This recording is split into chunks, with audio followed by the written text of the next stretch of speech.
खेलिया जा रहा। 1503 वाला जेतू आ सोनालिका ट्रैक्टर जो गति वंशा और दूसरे पास हरियाणे को पुजा है जो ट्रैक्टर 18 छप्पर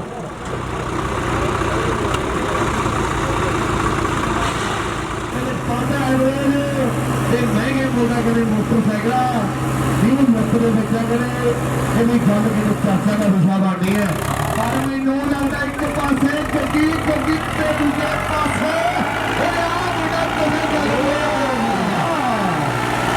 एक पास जरूर कदम लालपुरिया अपनी गल होती है कदे सैनवान अपनी गल होती है मेरे वीरो और दूसरे पास 18 छप्पर वाला 855 खेल ले मैदान में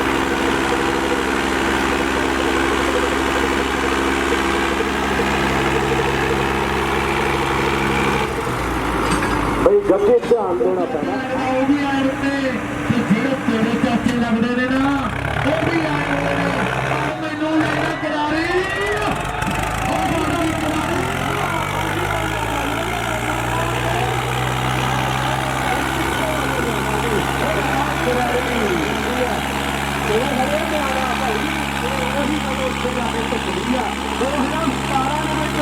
गुजरात जाने का मौका मिला सारे लोग स्टंट मैन गुजरात पहले वाला करवाती सीगी भावे गल सुनी भी होवे ये मुंडे ने पर भाई ट्रैक्टर नूं थोड़ा जिहा ध्यान देना पैना हो दूर जुट गया ये तो गल हो गई कि बुद्धे ना जानी भट्ठ तू जुगाड़ नूं क्योंकि जेड़ा ट्रैक्टर दे मैच के सिरे ना टकी फिर काम कहना कर रहा है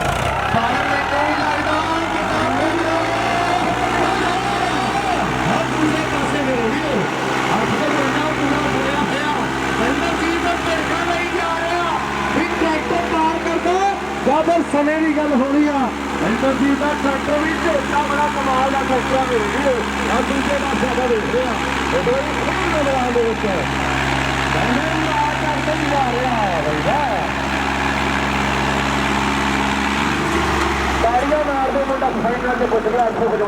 मोटरसाइकिल का मुकाबला खेडूगा मेरे वीरो 855 18 छप्पर हरियाणे को गुजया हुआ अगर जिन्हें भी साढ़े वीर अज टोचना के नहीं पुजे वो बरनाला लैब ट्रॉली हो के जरिए इस खेड मेले के नाल जुड़े हुए आ सारिਆਂ ਦਾ ਧੰਨਵਾਦ ਕੀਤਾ ਜਾ ਰਿਹਾ। ਭਿੰਦਰ